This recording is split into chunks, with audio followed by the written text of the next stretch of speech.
नमस्ते। आज हामी एउटा यस्तो विषयमा कुरा गर्दैछौँ जुन सायद हामी सबैले कहिले न कहिले भोगेकै छौँ। एसिडिटी। यो सुन्दा सामान्य लागे पनि यसलाई बुझ्न र सही तरिकाले व्यवस्थापन गर्न एकदमै जरुरी छ।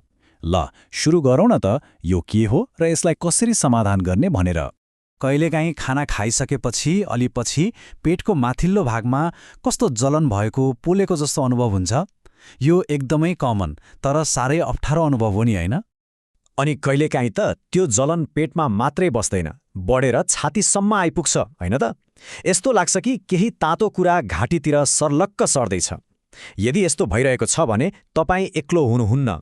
हो, यदि यस्तो भइरहेको छ भने यो एसिडिटी हुन सक्छ। अब हाम्रो पेटमा खाना पचाउनको लागि एसिड त हुन्छ नै, तर जब त्यो एसिड कुनै कारणले आफ्नो ठाउँमा नबसेर माथि अन्न नलीतिर फिर्ता आउँछ नि, हो त्यति बेला नै हो हामीलाई छातीमा डम्म पोलेको जस्तो हुने। ल, सबैभन्दा पहिले त कहिलेकाहीँ मात्र हुने सामान्य खालको एसिडिटीको बारेमा कुरा गरौँ। आखिर यो किन हुन्छ र भइहाल्यो भने तुरुन्तै के गर्न सकिन्छ त? धेरैजसो अवस्थामा यो सामान्य एसिडिटीको कारण अन्त कतै होइन, हाम्रै जीवनशैलीमा लुकेको हुन्छ। जस्तै राति ढिलो एकदम सुत्ने बेलामा टन्न खाने बानी, अथवा धेरै चिल्लो तारेको भुटेको मसलेदार खानेकुरा खाने बानी हो। यिनै कुराले यो समस्यालाई निम्ताइरहेको हुन्छ। तर खुसीको कुरा के छ भने यसको उपचार पनि त्यति गाह्रो छैन, एकदमै सरल छ।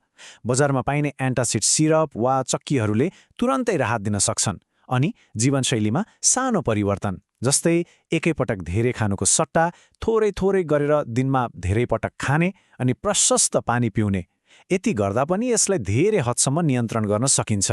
तर के हुन्छ जब यो एसिडिटी कहिलेकाहीँ मात्र होइन, बारम्बार लगभग बानी जस्तै हुन थाल्छ? हो, अब हामी यसको अलिक गम्भीर चरण अर्थात् गडको बारेमा कुरा गर्नेछौँ। यदि त्यो जलन कहिलेकाहीँ मात्र होइन कि लगभग हरेक दिन जस्तै हुन्छ अनि मुखमा अमिलो पानी आउने समस्या पनि छ भने यो सामान्य एसिडिटी मात्र नहुन सक्छ। हो, यो ग्यास्ट्रोएसोफेगल रिफ्लक्स डिजिज अर्थात् GERD हुन सक्छ र यो एउटा दीर्घकालीन समस्या हो जसलाई चाहिँ ध्यान दिनैपर्छ। अब गडको उपचारको लागि डाक्टरहरूले प्राय PPIs अर्थात् प्रोटोन पम्प इन्हिबिटरहरू चलाउनुहुन्छ। अब यो PPIs भनेको के हो त? यसलाई यसरी बुझौँ न, यो पेटमा एसिड बनाउने फ्याक्ट्रीलाई केही समयको लागि बन्द गरिदिने औषधि हो। पेन्टोप्राजोल र राबेप्राजोल चाहिँ यसका एकदमै कमन उदाहरणहरू हुन्। तर यहाँ एउटा एकदमै महत्त्वपूर्ण कुरा छ। यी औषधिहरूले राम्रोसँग काम गर्नका लागि यिनीहरूलाई लिने समयले धेरै फरक पार्छ। ख्याल गर्नुहोला, यिनीहरूलाई सधैँ बिहान खाली पेटमा लिनुपर्छ, मतलब केही पनि खानुभन्दा लगभग आधा घण्टा अगाडि।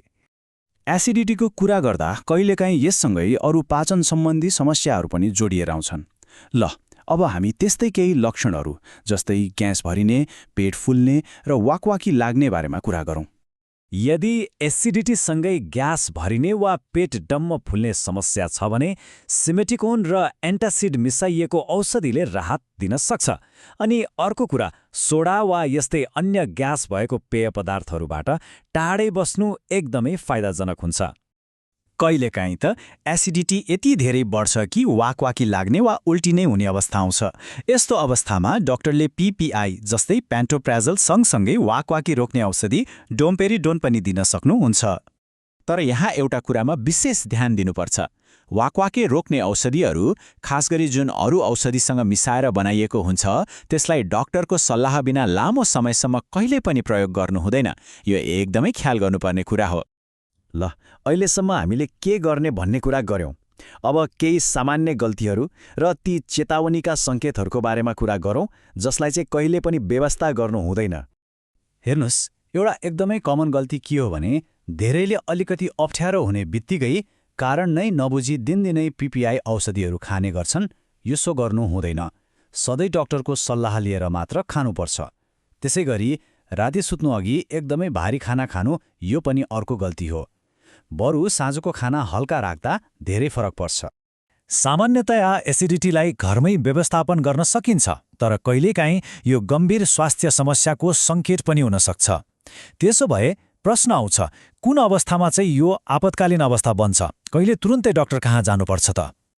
अब यी कुराहरूमा चाहिँ एकदमै ध्यान दिनुहोला। यदि दिशाको रङ कालो देखियो, बिना कुनै ठोस कारण तौल ह्वात्तै घट्दै गयो वा छातीमा एकदमै गाह्रो हुने गरी दुख्यो भने यसलाई सामान्य एसिडिटी भनेर पटक्कै व्यवस्था नगर्नुहोस्। यी गम्भीर समस्याका लक्षण हुन सक्छन् र यस्तो अवस्थामा तुरुन्तै डाक्टरको सहायता लिनु जरुरी हुन्छ। र अन्त्यमा यो प्रश्नमा एकछिन सोचौँ त, के हाम्रो खानपान, हाम्रो सुत्ने समय र हाम्रो दैनिक बानीहरूले नै यो एसिडिटीको आगोलाई झन सल्काइरहेको छ? सायद आफ्नो जीवनशैलीलाई एकपटक राम्रोसँग निहाल्ने हो भने यसको समाधान हामी आफैभित्रै पाउन सक्छौँ कि?